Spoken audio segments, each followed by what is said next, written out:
Film शुरू होती है। हमें एलिजाबेथ स्पार्कल से मिलवाया जाता है। वो एक 50 साल की अभिनेत्री हैं। उन्होंने अपने करियर में बहुत सफलता हासिल की और एक ऑस्कर पुरस्कार भी जीता। लेकिन अब उनके प्रसिद्धि के दिन धीरे धीरे खत्म हो रहे हैं क्योंकि उनकी जवानी अब पहले जैसी नहीं रही। उम्र के बावजूद एलिजाबेथ स्वस्थ और फिट है। वो एक एक्सरसाइज टीवी शो होस्ट करती हैं। एक दिन अपने कार्यक्रम के बाद एलिजाबेथ को बाथरूम जाना होता है, लेकिन वो देखती हैं कि महिलाओं का बाथरूम खराब है। मजबूरी में वो पुरुषों के बाथरूम में चली जाती हैं और एक स्टॉल में घुस जाती हैं। वहाँ वो गलती से अपने निर्माता हार्वे को फोन पर बात करते सुन लेती हैं। हार्वे एलिजाबेथ के बारे में बुरा बोलता है। वो कहता है कि वो अब दादी जैसी दिखती हैं और उनकी जगह एक जवान लड़की को लाना चाहिए। यह सुनकर एलिजाबेथ को गहरा सदमा लगता है। वो बहुत निराश हो जाती है। बाद में एलिजाबेथ और हार्वे लंच करते हैं। हार्वे झींगा खाते हुए कहता है कि उसे दर्शकों को वही देना है जो वो चाहते हैं। वो बेपरवाही से कहता है कि वो एलिजाबेथ को निकालने वाला है। यह सुनकर एलिजाबेथ का दिल टूट जाता है। वो बिना कुछ कहे वहां से चली जाती हैं। घर जाते वक्त वो देखती हैं कि कुछ लोग उनकी तस्वीर वाला बिलबोर्ड तोड़ रहे हैं। वो इतनी परेशान हो जाती हैं कि उनका ध्यान भटक जाता है। उनकी कार का दुर्घटना हो जाता है। कुछ समय बाद एलिजाबेथ अस्पताल में होश में आती हैं। उन्हें कोई गंभीर चोट नहीं है। एक डॉक्टर कहता है कि उनकी पत्नी उनकी बड़ी प्रशंसक है। लेकिन परेशान एलिजाबेथ अपने आंसू नहीं रोक पाती। तभी एक जवान और आकर्षक पुरुष नर्स उनके पास आता है। वो उन्हें सांत्वना देता है। वो उनकी पीठ को ध्यान से देखता है और धीरे से कहता है कि वो एक अच्छी उम्मीदवार है। फिर वो उनकी जैकेट लौटाता है। वो कहता है कि वो ठीक है। इस दौरान एलिजाबेथ नर्स के हाथ पर एक अजीब सा निशान नोटिस करती हैं। अस्पताल से निकलने के बाद एलिजाबेथ को अपनी जैकेट में एक USB ड्राइव मिलता है। इसके साथ एक नोट है जिसमें लिखा है, इसने मेरी जिंदगी बदल दी। घर पहुंचकर वो USB को टीवी में लगाती हैं। यह एक उत्पाद द सब्सटेंस का विज्ञापन है। यह वादा करता है कि यह इंसान का एक परफेक्ट जवान संस्करण बनाएगा। विज्ञापन कहता है कि दोनों संस्करण एक ही इंसान होंगे। उन्हें हर 7 दिन बाद अपने जवान और बूढ़े रूप में बदलना होगा।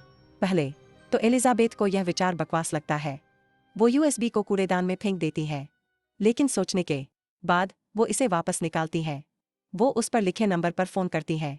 एक ऑपरेटर उनका स्वागत करता है। एलिजाबेथ कहती हैं कि वो द सब्सटेंस ऑर्डर करना चाहती हैं।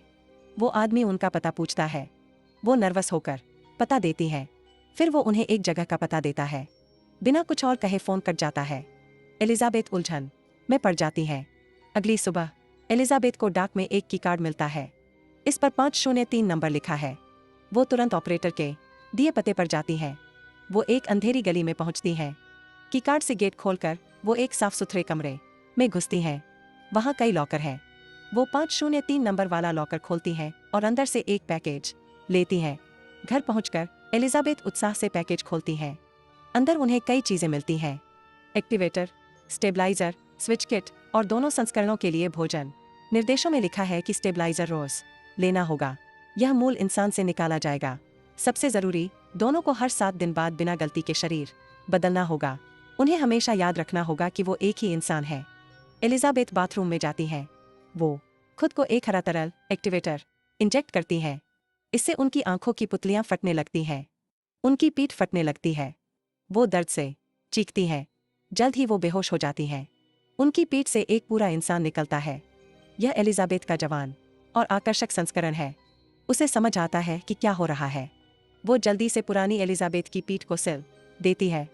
नहाते वक्त उसे चक्कर आता है। उसकी नाक से खून बहने लगता है। उसे एहसास होता है कि उसे निर्देशों का पालन करना होगा, वरना वो मर जाएगी। वो जल्दी से एलिजाबेथ की रीढ़ से स्टेबलाइजर तरल निकालती है। उसे खुद में डालने से ताजगी महसूस होती है। अगले दिन जवान लड़की अखबार में हार्वे का विज्ञापन देखती है। वो जवान और आकर्षक लड़कियों की तलाश कर रहा है। वो ऑडिशन देने का फैसला करती है। वो स्विमसूट पहनकर वहां पहुंचती है। वहां वो शानदार प्रदर्शन देती है। वो अपना नाम सू बताती है। जज प्रभावित हो जाते हैं। हार्वे उसकी सुंदरता से मोहित हो जाता है। वो उसे व्यायाम शो के लिए चुन लेता है। सू कहती है कि वो हर दूसरा हफ्ता उपलब्ध नहीं होगी। उसे अपनी बीमार माँ की देखभाल करनी है। हार्वे उसे खोना नहीं चाहता। वो उसके शेड्यूल के अनुसार समायोजन करने को तैयार हो जाता है। अगले दिन सू का फोटोशूट होता है। इसके बाद उसकी तस्वीरों वाले बिलबोर्ड शहर की सड़कों पर लग जाते हैं। वो बाकी हफ्ता रिहर्सल और अपने कपड़ों को अपडेट करने में बिताती है। लेकिन हफ्ता जल्दी खत्म हो जाता है। नियमों के मुताबिक दोनों को शरीर बदलना होगा। वो बाथरूम में जाती है। स्विच किट से वो एलिजाबेथ के साथ चेतना का आदान प्रदान करती है। थोड़ी देर बाद वो बेहोश हो जाती है। एलिजाबेथ जाग जाती है। पहले तो एलिजाबेथ को अजीब लड़की देखकर उलझन होती है, लेकिन जल्दी ही उसे समझ आता है कि यह उनका जवान संस्करण है। अगले दिन एलिजाबेथ काम पर जाती है। हार्वे बेपरवाही से कहता है कि उनकी जगह किसी और ने ले ली है। पहले तो एलिजाबेथ परेशान होती है, लेकिन जब उन्हें पता चलता है कि उनकी जगह सू ने ली है तो उन्हें थोड़ी राहत मिलती। इसके बाद उनके दिन नीरस हो जाते हैं। वो बदलाव का शेड्यूल बनाती हैं। वो टीवी देखती हैं। वो अगले हफ्ते के लिए द सब्सटेंस का रिफिल किट लेती हैं। ऐसा लगता है जैसे एलिजाबेथ ने जीने की इच्छा खो दी हो। उन्हें बस अपनी प्रसिद्धि की परवाह है। तय हफ्ता बीतने के बाद सू उत्साह से जागती है। वो फोटोशूट और बड़े विज्ञापनों में व्यस्त रहती है। एक दिन सू एक जवान लड़के को घर लाती है। दोनों लिविंग रूम में रोमांस करने लगते हैं, लेकिन तभी उसकी नाक से खून बहने लगता है। उसे याद आता है कि शरीर बदलने का समय हो गया है। वो अपने मजे को बर्बाद नहीं करना चाहती। वो बाथरूम में जाती है। वो बेहोश एलिजाबेथ के पास पहुंचती है। वो स्टेबलाइजिंग ट्यूब से और तरल निकाल लेती है। वो नतीजों के बारे में नहीं सोचती। इससे उसे राहत मिलती है। वो वापस लड़के के साथ मजे करने चली जाती। अगली सुबह जब एलिजाबेथ जागती हैं तो वो डर जाती हैं। उनकी एक उंगली सड़ने लगी है। घबराकर वो ऑपरेटर को फोन करती हैं। वो बताती हैं कि सू ने उनका समय दुरुपयोग किया, इससे उनकी उंगली खराब हो गई। वो पूछती है कि इसे कैसे ठीक करें। ऑपरेटर कहता है कि दोनों को नियम सख्ती से पालन करने होंगे। शरीर बदलने का सम्मान करना होगा। वो कहता है कि उंगली को ठीक करने का कोई तरीका नहीं है, लेकिन उन्हें आगे से सावधान रहना चाहिए। दोपहर में एलिजाबेथ एक कॉफी शॉप में जाती है। वहाँ एक बूढ़ा आदमी उन्हें घूरता रहता है। वो नोटिस करती है कि उसके हाथ पर वही निशान है जो अस्पताल वाले नर्स के पास था। उसके जेब से कुछ सामान गिरता है। एलिजाबेथ एक की कार्ड देखती है। इस पर 203 लिखा है, बिल्कुल उनके की कार्ड जैसा। इससे उन्हें एहसास होता है कि अस्पताल का नर्स वही बूढ़ा आदमी है। वो बेपरवाही से पूछता है कि वो कैसी हैं। एलिजाबेथ कहती है कि वो ठीक है। आदमी बताता है कि जल्दी ही उनके वैकल्पिक संस्करण उन्हें खाने लगेंगे। यह याद रखना मुश्किल हो जाएगा कि असल में किसका हक है। वो पूछता है कि क्या सू ने उन्हें खाना शुरू कर दिया है, लेकिन एलिजाबेथ डर जाती है। वो जल्दी से कैफे से निकल जाती है। अगले हफ्तों में सू की प्रसिद्धि बहुत बढ़ जाती है। वो देश की नंबर 1 स्टार बन जाती है। एक दिन हार्वे उसे बताता है कि जब से वो शो में आई रेटिंग बढ़ रही है। टीवी चैनल अब चाहता है कि वो कुछ महीनों में नए साल का कार्यक्रम होस्ट करे। सू इस मौके से खुश है। वो इसे पाने के लिए कुछ भी करने को तैयार है। नतीजतन वो एलिजाबेथ से ज्यादा समय और रीढ़ का तरल लेने लगती है। इससे एलिजाबेथ की उम्र तेजी से बढ़ने लगती। उनका शरीर सड़ने लगता है। उनके बाल और दांत झड़ने लगते हैं। वो 100 साल से ज्यादा की बुजुर्ग दिखने लगती हैं। वो ऑपरेटर से शिकायत करती हैं, लेकिन वो कहता है कि यह उनकी अपनी समस्या है। वो कहता है कि वो इसे कभी भी खत्म कर सकती हैं, लेकिन एलिजाबेथ अपनी इतनी खूबसूरत दूसरी संस्करण को छोड़ना नहीं चाहती। अगले हफ्तों में एलिजाबेथ शराब पीने और बहुत खाने में डूब जाती हैं। नाराज सू ऑपरेटर से शिकायत करती है। वो कहती है कि बूढ़ी औरत की आदतों की वजह से उसे मेहनत करनी पड़ती है। वो कहती है कि उसे और समय चाहिए, लेकिन ऑपरेटर उसे याद दिलाता है कि संतुलन का सम्मान करना होगा। दोनों शरीर में वो एक ही इंसान है। एक दिन सू सारी हदें पार कर देती है। वो एलिजाबेथ से ढेर सारा तरल निकाल लेती है। वो इसे कई ट्यूबों में स्टोर करती है। वो शरीर बदलने को जितना हो सके टालने का फैसला करती है। अगली सीन में 3 महीने बाद दिखता हम देखते हैं कि सू और उसका प्रेमी अपार्टमेंट में है। उसका बहुप्रतीक्षित नए साल का कार्यक्रम कल होने वाला है। तभी उसकी नाक से खून बहता है। वो बहुत बीमार महसूस करती है। वो तरल इंजेक्ट करने जाती है, लेकिन पता चलता है कि सारा तरल खत्म हो चुका है। घबराकर सू ऑपरेटर को फोन करती है। वो और तरल मांगती है, लेकिन वो कहता है कि एलिजाबेथ ही एकमात्र स्रोत है। उन्हें शरीर बदलना होगा। सू कहती है कि कल उसका जरूरी आयोजन है, लेकिन ऑपरेटर उसकी बात नहीं सुनता। वो फोन काट देता है। अपनी आखिरी ताकत से सू बाथरूम में जाती है। वो शरीर बदलने की प्रक्रिया शुरू करती है। इस बीच उसका प्रेमी बाहर से आवाज सुनता है। वो पूछता है कि वो ठीक है। तब तक एलिजाबेथ जाग चुकी होती है। अब वो एक डरावनी शक्ल में है। उनके कंधे पर एक कुबड़ा है। वो चिल्लाकर उसे अपार्टमेंट से जाने को कहती हैं। उनकी डरावनी आवाज सुनकर वो डर से भाग जाता है। इसके बाद एलिजाबेथ शीशे में अपनी डरावनी शक्ल देखती हैं। वो तुरंत ऑपरेटर को फोन करती हैं। वो कहती हैं कि वो यह अनुभव बंद करना चाहती हैं।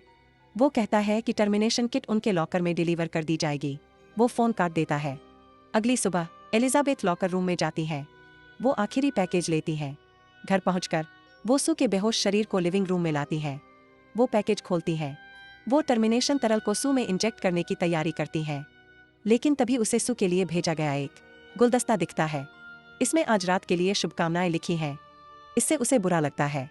वो अपना फैसला बदल लेती हैं। वो सू को जगाने की कोशिश करती हैं। तभी सू जाग जाती है। पता चलता है कि आधा इंजेक्ट हुआ टर्मिनेशन तरल से गड़बड़ी हो गई। इससे दोनों एक साथ चेतना में आ गए। सू आधा खाली सिरिंज देखती है। उसे समझ आता है कि एलिजाबेथ ने क्या योजना बनाई थी।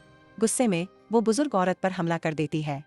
लंबी और हिंसक लड़ाई के बाद सू एलिजाबेथ को बुरी तरह हराकर उनकी जान ले लेती है। इसके बाद वो अपनी बड़ी रात के लिए तैयार होती है। वो बिना किसी पछतावे के आगे बढ़ती है। शाम को वो नए साल की पूर्व संध्या के प्रदर्शन में जाती है। वो शानदार गाउन पहने होती है। सब कुछ सही लगता है, लेकिन उसके पास स्टेबलाइजर तरल नहीं है।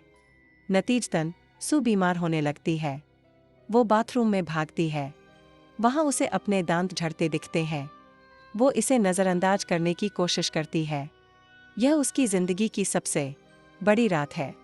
लेकिन लिफ्ट में उसे अपने नाखून निकलते दिखते हैं। उसका एक कान भी गिर जाता है। घबराकर सू घर भागती है। वहां उसे एलिजाबेथ का बचा हुआ एक्टिवेटर तरल मिलता है। चूंकि यह उसकी अहम रात है, वो खुद को इंजेक्ट कर लेती है। वो सोचती है कि इससे एक नया जवान शरीर बनेगा। वो दर्द से बेहोश हो जाती है। लेकिन एक खूबसूरत औरत के बजाय उसकी रीढ़ से एक अजीब मांस जैसा ढांचा फटता है। यह मॉन्स्टर एलिसासू है। यह एक डरावना मिश्रित जीव है।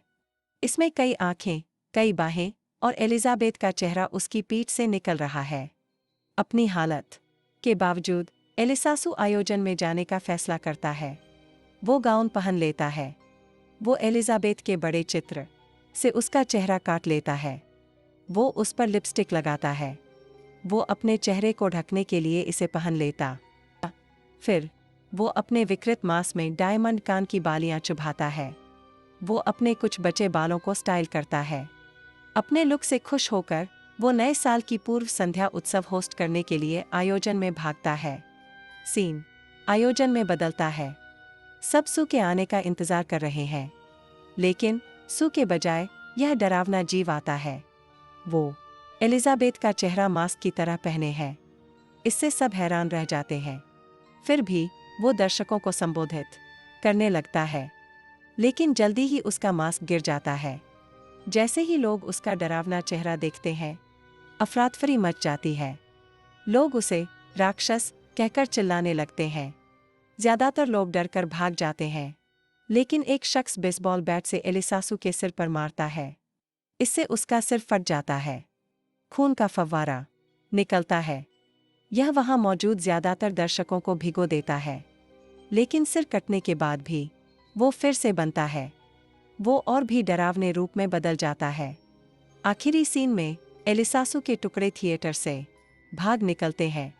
वो सड़क पर ठोकर खाता है। उसका पूरा शरीर फट जाता है। एलिजाबेथ का चेहरा बाकी मलबे से अलग हो जाता है, लेकिन वो रेंगता रहता है। आखिरकार वो हॉलीवुड वॉक ऑफ फेम पर एलिजाबेथ स्पार्कल के स्टार पर रुकता है।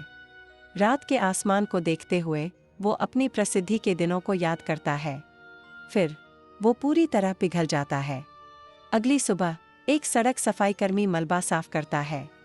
बस एक टूटा फूटा स्टार बचता है, जो एलिजाबेथ का है।